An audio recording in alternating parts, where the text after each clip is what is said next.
Melissa Harbour, the author of the book Camouflage Isn't Only for Combat from 1998.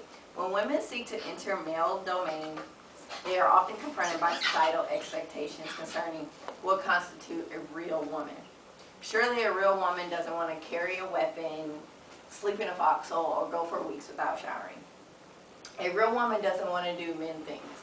Beginning in the 1940s, women were allowed to enter the military, but they were banned from smaller combat units. As of today, women make up 15 to 20% of the military. Military services have up to January 2016 to make any special exceptions to women. Women, they contribute as much off the battlefield as they do on the battlefield. That's why they should be allowed to serve in combat roles. In the following, I will talk about the equality issues, the right they have to serve, and the fact that they are already sent over to the reality of combat. To begin, I will show a short video. First, I will address the right females have to serve. I refuse to have my right as a soldier taken away from me because of my gender. It's my right to defend my country. I'm well aware of the danger. Let us do our job. That is a quote from Jennifer Guam, a combat medic in the book Should Women Be Allowed to Serve in Combat in the U.S. Armed Forces of 2008. Women, they are well aware of the repercussions. I feel like if they know the repercussions, then they should be allowed to, or given that opportunity to serve. It's like banning men from doing what society may call a woman's job, I think. Secondly, I will address the equality issue. There's no doubt about it that they have proven they can do the job, be steady under fire, and perform at an equal level to men. A quote from Major General Roger Lemke in the book. Also in the same book, Should Women Be Allowed to Serve in Combat in the U.S. Armed Forces of 2008. They take the same oath as men. They raise the same right hand and say the same thing.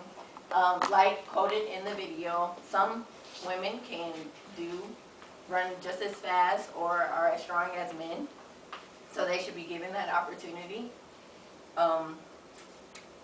Lastly, I will talk about the reality of combat that women are sent to. In the book Women in the Military 2004, James Haley says, women are in close proximity to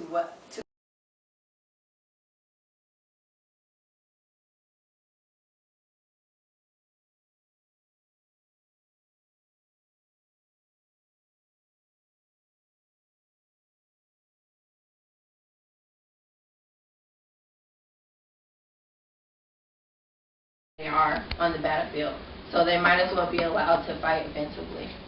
We no longer use World War I tactics where everyone gets in a line and runs at the enemy. So war is everywhere it comes to you. There's technically no front line.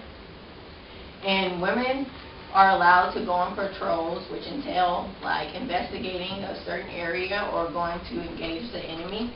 And in some cases they are even gunners on top of vehicles. So therefore they face the same danger as men.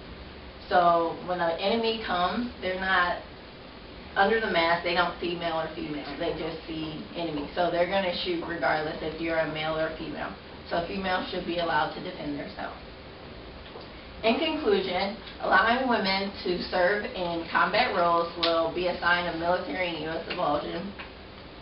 Not everyone can meet the standards to be a combat soldier, but everyone is entitled to the opportunity, male or female. Standards are set for a reason, so if a female can pass those standards, then she should be allowed to serve in that position. To end, as I started, with a quote from Melissa Harbour in the book Camouflage Isn't Only for Combat. When women seek to enter male domains, they are often confronted by societal expectations concerning what constitutes a real woman. Surely a real woman doesn't want to carry a weapon, sleep in a foxhole, or go for weeks without showering. A real woman doesn't want to do men things. So as Washington policymakers continue to debate and argue about the rules concerning women doing manly things, the reality of war in Afghanistan and elsewhere is overtaking that debate.